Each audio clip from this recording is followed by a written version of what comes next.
Pagkatapos sa Baguio, dito naman tayo sa mainit na hot spring ng Laguna. Ang pinuntahan namin ay yung 88 Hot Spring Resort dito sa Calamba City, Laguna. Bumiyahe kami ng 1 hour and 10 minutes mula Manila hanggang dito. At yan yung lobby nila kung saan ka mag-check-in. Pagpasok mo sa loob, naku, mamamangha ka, talaga namang sobrang ganda ng lugar na to. At ito yung mga madadaanan mo sa loob bago kayo makarating sa kwarto. Isang Korean daw ang may-ari nito kaya lahat ng signage dito ay naka-English and Korean. At dahil hindi kami nag-almusal nang umalis ng Manila, dito na kami nag-brunch. So ito na yung aming breakfast and lunch. Naparami nga yung order ko rito kasi medyo talagang gutom na gutom kami. Tapos ang haba pa ng biyahe kaya talagang napasarap ang kain ko rito. Napakaraming pumupuntang Korean dito kaya meron silang mga Korean foods. At Korean style din ang serving kasi bibigyan kanila ng mga side dishes or panchan. Umorder ako ng kimchi jjigae at doenjang jjigae para sa dalawa ko. And the rest ay Filipino food na para masarap ang kain ni Madam. Masarap ang luto nila rito, mapa Filipino food man or Korean food, kaya ang sarap ng kain namin. Hetong kinuha naming kwarto rito ang Bamboo Suite. 5,600 pesos per night pag weekend at mas mura ng konti pag weekdays. Kung may kasama naman kayong senior, may discount ng konti. At heto mismo yung itsura ng kwarto namin sa loob. Ang ganitong kwarto ay good for 2 persons. Kung tatlo kayo, mag-additional na lang para sa isang head. Heto at papunta kami ng anak ko sa hot spring. Meron silang malaking pool gaya nito. Ang tubig nito ay maligamgam at tamang-tama ito sa mga senior. Ang mga pool nila rito ay heated by geothermal energy. Kaya kahit magbabad ka rito hanggang gabi, hindi ka lalamigin kasi nga maligamgam at mainit ang tubig. Kami nga gabi na nagsuswimming pa samantalang sinimulan namin ito ng hapon. Ang sarap kasi talaga maglaro sa tubig kasi hindi malamig. Meron din sila mga hot bath dito na umaabot ng 40 to 45 degrees. Heto mismo, para ka nag-sauna.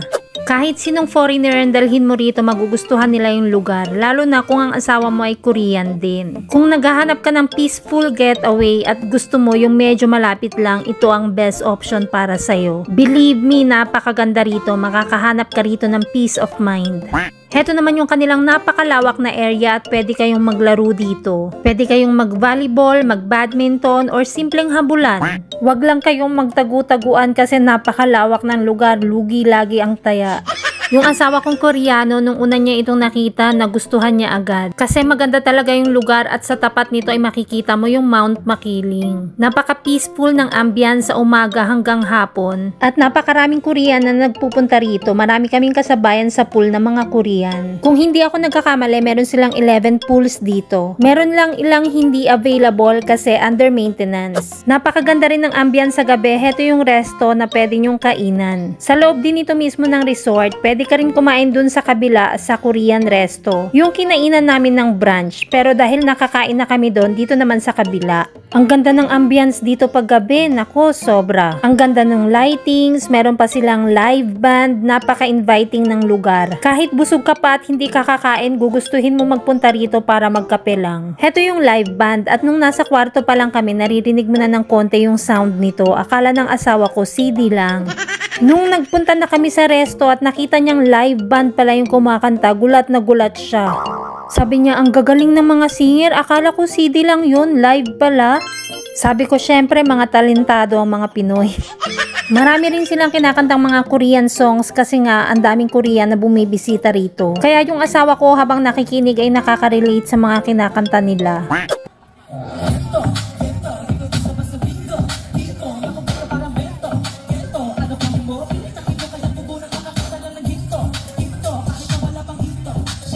Heto naman yung mga fresh seafood sa resto na pwede mong orderin. Nakalagay din sa dingding yung price at grams ng kanilang mga fish and seafoods. Pwede kang mamili ng gusto mong orderin tapos lulutuin nila. May mga karni din.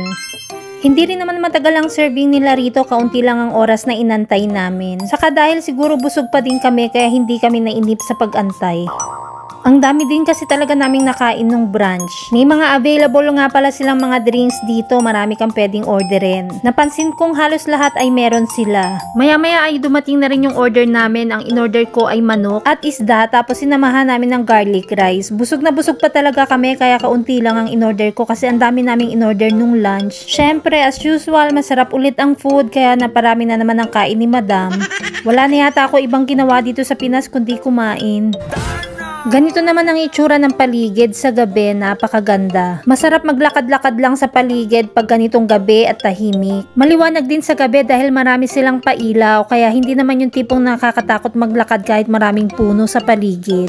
At kung pupunta nga pala kayo rito, kailangan nyo magpa-reserve ng room advance kasi minsan nafu-fully book sila dahil maraming bisita. 2 kwarto ang pina-reserve ko rito kasi medyo marami kaming nagpunta. Kinabukasan breakfast naman kasi kasama na ito sa binayaran nyo sa room. Hindi ito buffet breakfast, per plate ang serving nila. Pili ka lang ng gusto mong ulamin at with rice na yon. Nandito sa side nila yung coffee, juice and water, bahala ka nang kumuha hanggat gusto mo.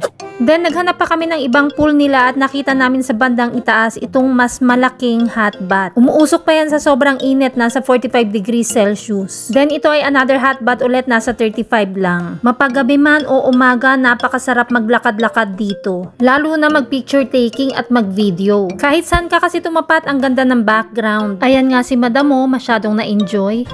Kaya kung naghahanap ka ng magandang lugar kung saan pwedeng dalhin ng parents mo or ang Korean family mo, isa ito sa pwede nyong puntahan na talagang hindi ka mapapahiya. Manhid lang ang taong hindi magagandahan sa lugar na to. Kung gusto mo pa ng mga ganitong kwento, huwag mong kalimutang i-like and share ang video ko. O siya, sa susunod na kwentuhan ulit, annyeong!